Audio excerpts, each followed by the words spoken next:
Fellas, welcome back to episode 12 of the MK MMA podcast. Thank you guys so much for tuning in last week. As always, I really appreciate it, and I hope that you liked what I had to say last week about just the future with the welterweight division, and then also I hope you guys enjoyed the UFC fight night at Qatar.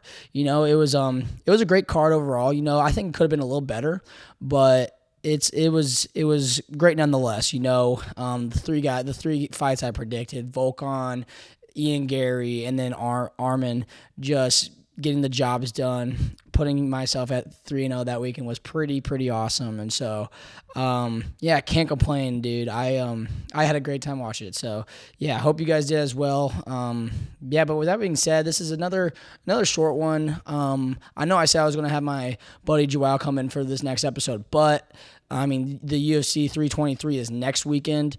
So I was thinking of making sure to have him in for the next podcast episode when we talk about that, since it's the most important one, you know. But we're just going to keep it short and simple, give a little recap of the UFC Qatar, and go from there. But we'll start it off right away. Let's just go into the fight records right now. Boom, pop it up right there. I mean, I went 3-0 this weekend, you know, so that was pretty awesome. So I mean, we could put myself at 18-6 now, which is great to see. Another perfect weekend. And you know, yeah, with that Volkan and Minifield fight, it was pretty nuts. You know, I knew it was just going to be just haymakers being thrown that whole time, and then Volkan he really dominated and finished the fight so fast. You know, he threw that left hook and went in with a knee, because when Minifield ducked from it, it was a great combo, and then just that wobbled Minifield immediately, and then it just got him wobbled, and then Volkan was just like throwing, but like just haymakers left and right with those hooks he was throwing, and just ended up tagging him and then knocking him out. It was absolutely just a class act by Volkan. You know, he looks really good. He looked a lot better than I thought he was going to look, honestly, and I'm really excited to see where he goes from there. I know that was kind of Minifield's like not first real test, but it was like a top 10 ranked fighter for him to fight, and because Minifield just cracked into the top 15. So I mean, I think there's another person to be scared of in the light heavyweight division. You know, Volkan, he can be a problem. I honestly don't really know how well he is on the feet, you know, but he just really impressed me that fight. And I mean, no other things but good things to say about him. And I'm excited to see who he has next. You know, I'm going to tap into these rankings real quick and see who's a good guy, who's a great person that he can fight next, you know. Because, I mean, you know, him and Dominic Reyes, I mean, that's only a fight above him. Maybe him and, like, Jamal Hill, you know, that would be a pretty, like, a step down from Jamal Hill. But, you know, he's bounced back all the way to 6 in the rankings.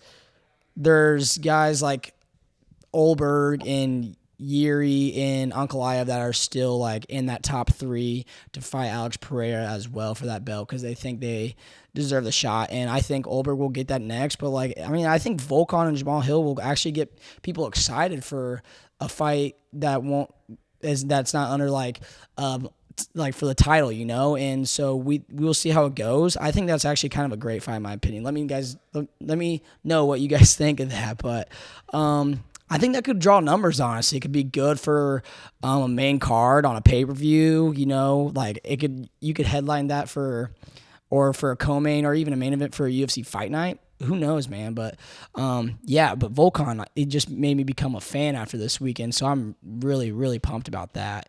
So, but that was awesome. But yeah, cheers to you, Volkan. Great fight, and overall just really dominant. So good work there. All right, and then now we will jump into Belal Muhammad versus Ian Garry. I mean, like I said last week, it was just like Ian Garry has everything in the tool bag to go to win this fight. He defended all the takedowns perfectly. He outstruck Belal in almost every round. And actually, I'm going to take that back because, I mean, besides round 3, he outstruck him. But honestly, it was like, I mean, I didn't even know Belal outstruck him by a strike, you know, but it was pretty it looked more dominant from Ian Garry's side when I was watching it. You know, he had great leg kicks. He had great oblique kicks going in to like throw Belal off his game. He had a great spinning back fist that he tried a couple times, landed it once. defended Belal's takedowns, and I mean Belal went 0 for 7 on takedowns. That's unheard of, and I knew like Ian Garry would do okay with having him on the just like keeping him on his feet. I think he's a good, like, he has good takedown defense too, because he's a good grappler. You know, his jiu-jitsu is really well. He's training in Brazil with Oliveira and all of them. So I wasn't surprised by that, because I was also like knowing that Belal, like, yeah, he's a good wrestler, but he isn't amazing, you know, and I know that's how he wins his fights. That's what he's known for, but I just knew that Ian Garry had almost just as good as, you know, takedown defense to be able to stop him, or just good like wrestling overall to be able to keep the fight on his feet, and then Ian Garry will just do what he has to do to win that fight, you know. So props to him. I think Ian Garry is really scary, honestly. Like, yeah, he doesn't win in fashion all the time, but he just knows how to win fights. He's just that guy that just knows what he has to do, what game plan he has to put together to defeat guys that have a different total fighting style than him. And so we'll see how that goes. I think Ian Garry should get the title shot next. You know, he just beat Carlos Pradas, and he just beat Belal, who's the number 2 ranked welterweight fighter. And so I think there's no other right person than to have fight for the welterweight than Ian Garry, honestly. And yeah, you can talk about like Michael Morales, and you can talk about Carlos Pratas also, but I don't think you can talk about Pratas because Ian Garry just beat Pratas, you know. And so there's just a lot that can happen, and we'll dive into that after I cover the rest of this card. But overall, like Ian Garry just beat the number 2 ranked fighter that was just a champion not too long ago, and he just beat Carlos Pratas, and I think there's no one more deserving right now than that.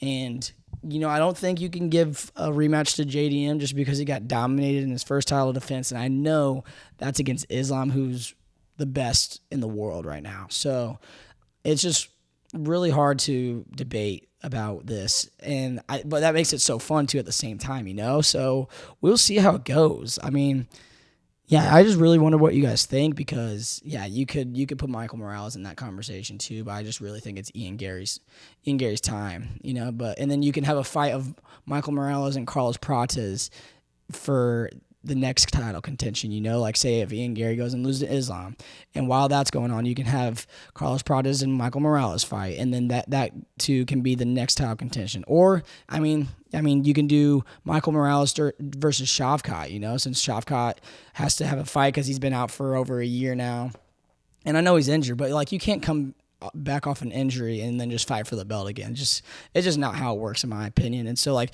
you can do Shavkat versus Michael Morales. I think that makes a lot more sense.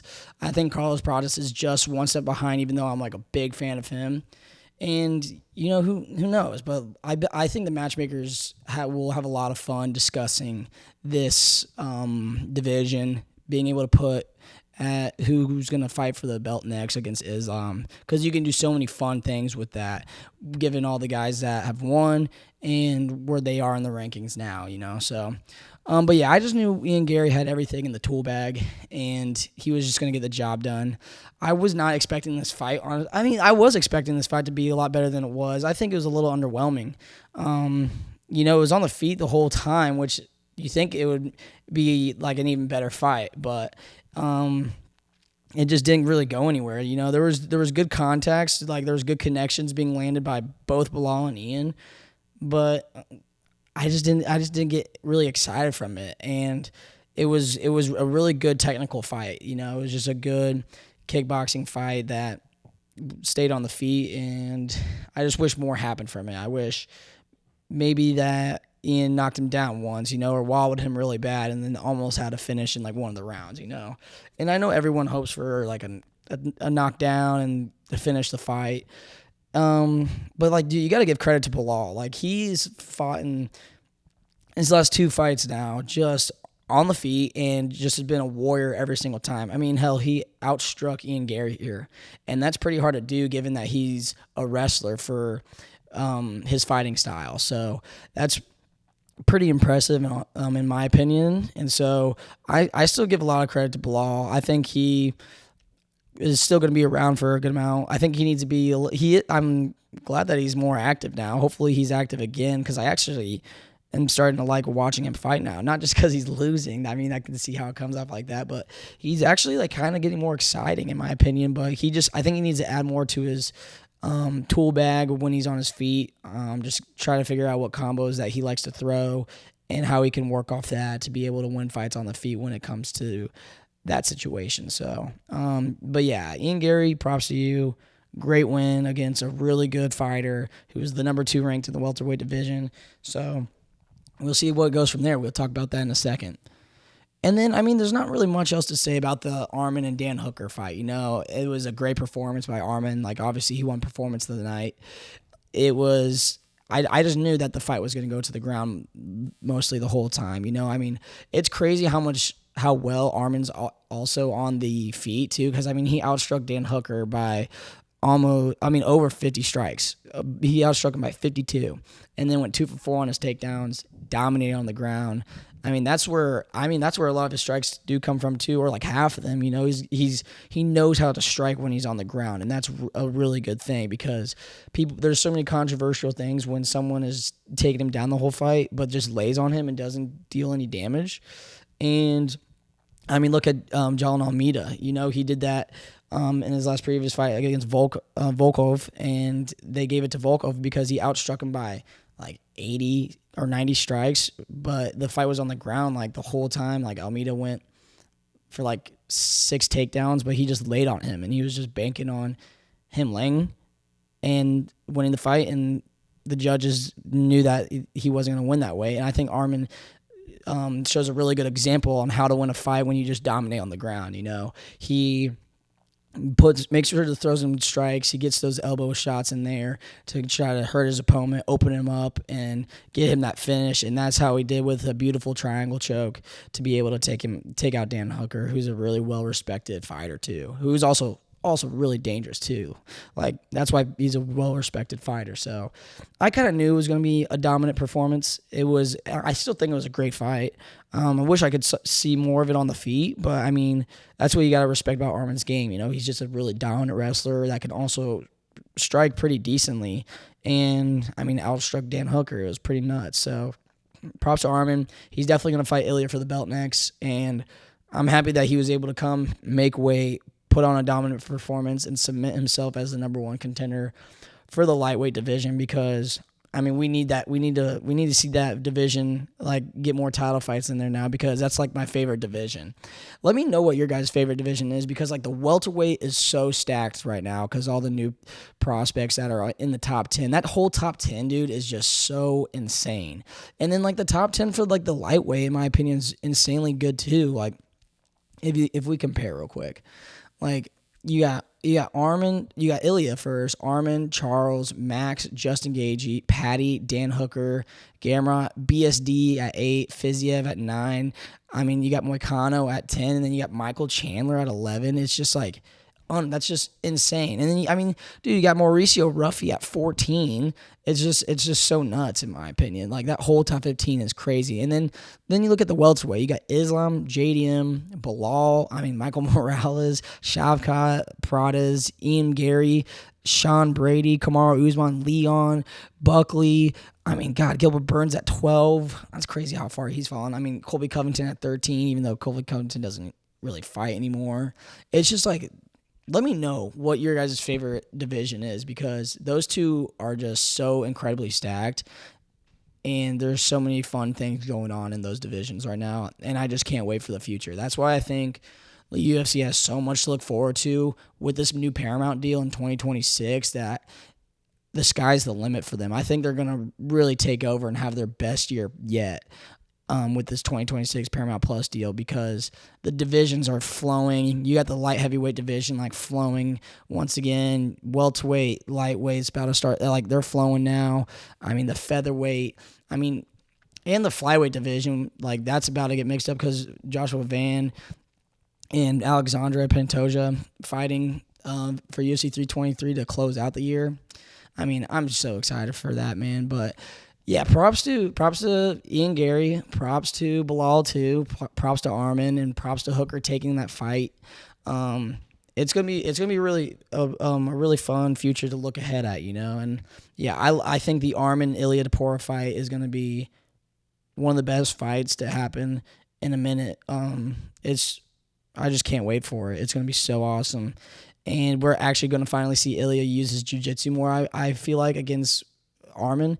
And I think we're really going to see how dominant Ilya Topuria is. It's just going to be great, though. But yeah, so when we're talking about that, that's it for the UFC Fight Night Qatar. Shout out Qatar. Those fans were awesome. The chants were great. I always love just being able to see everyone's culture on TV through like the UFC. It's so sick to see how they go to different countries throughout the world and let them see the sport that the UFC has brought to our lives. It's awesome, man. I love it. I love it so much. So, but yeah, that's the UFC Fight Night Qatar. Great fight night. Probably one of the better fight nights, even though it was just a tad underwhelming. Just good fights overall, in my opinion. We got to see a vast majority of different types of fighting styles and how individuals fight and use that against others that have completely different other fighting styles to beat them. It's pretty cool to see, and that's why I love the sport of MMA. So, what else do we got? I'm trying to think of more of what else to say.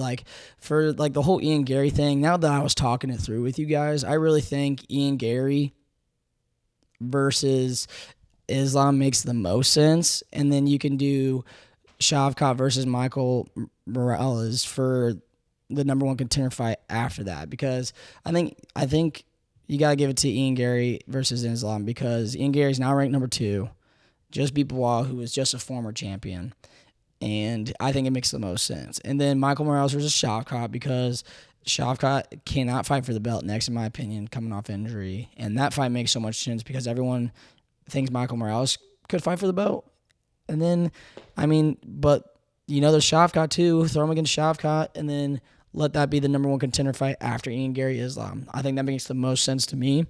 But yeah, we'll keep it at that. Let me know what you guys think there. And then, what else? For UFC 323, we will talk about that next week. I can't wait to jump into that because I've been looking forward to that card. And I feel like I say this for every single UFC pay-per-view event. But honestly, I really have, because I love how dominant Merab is, and Peter Yan, seeing him fighting for the belt against awesome. I think Peter Yan is such a great fighter and is the closest guy to be able to beat Merab, in my opinion. And then Alexandre Pantoja is one of my favorite fighters in the UFC easily. And then Joshua Van, back when Carter was on the pod, would talk to me about him when he was on the Dana White Contender Series, and we saw him jump up through the rankings to number 1 literally within 2 months. We saw him, because he accepted the fight against Brandon Royval on 2 weeks or a week notice, and then almost knocked him out and beat him. It was just crazy to see his run to a UFC title fight. And I love Alexander Pantoja too, my favorite fighter. Like I just said, I think it's going to be an amazing card. It's super, super stacked. I can't wait for it personally, but I'm gonna dive in really deep into that next week with you guys, because it's just gonna be a banger, in my opinion. So, stay in tune for that. But yeah, with that being said, I don't think there's really much else to talk about for this episode. Like I said, UFC Fight Night Qatar was awesome. Ian Garry, next title contender, in my opinion. Arman gonna fight Ilya. I guess I could talk about that a little bit. I think Arman versus Ilya makes the most sense. And then, it's kind of juggling after that. They want him to fight Justin Gaethje. No, Justin Gaethje wants to fight for the belt. And I don't know if he should fight for the belt or not. He's 2-3 in his last 5 fights, I believe. And it's just he's ranked number 4, and Max is in front of him. Charles just got back in the W column. And then Arman just cemented himself as, in my opinion, the number 1 contender.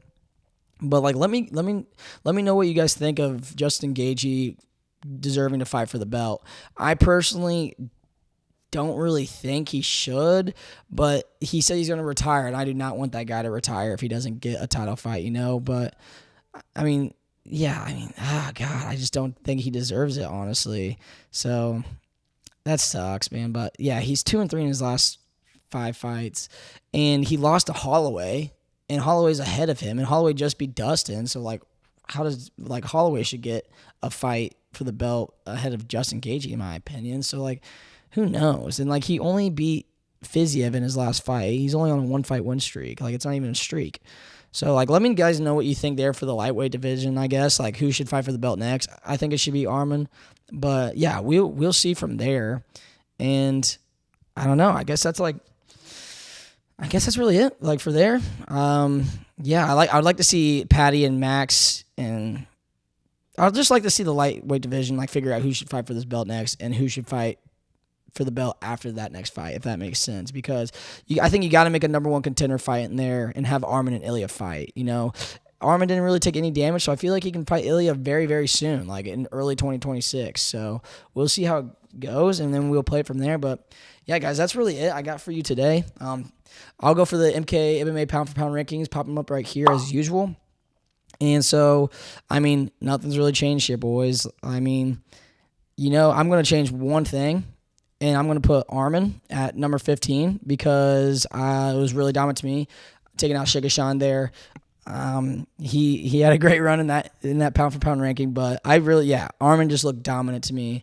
But yeah, Islam 1, Ilya 2, Merab 3, Pandoja 4, Pereira 5, Hamzat 6, Volk 7, Tom 8, JDM 9, DDP 10, Max 11, Shavkat 12, Ankalaev 13, Evilov 14, and then Arman 15. I think that's pretty fair to put that out, but yeah, that's really much it I got for you guys. Thank you for tuning in. I'm sorry episode 12 was pretty quick, but Joao will be here next week for the UFC 323 episode, and we'll keep it from there. But like as always, guys, like please make sure to like and subscribe, ring that damn bell, comment. I love like interacting with you guys over this platform. So I don't got much else. Thank you so much for tuning in. I'll catch you on the next one. Peace.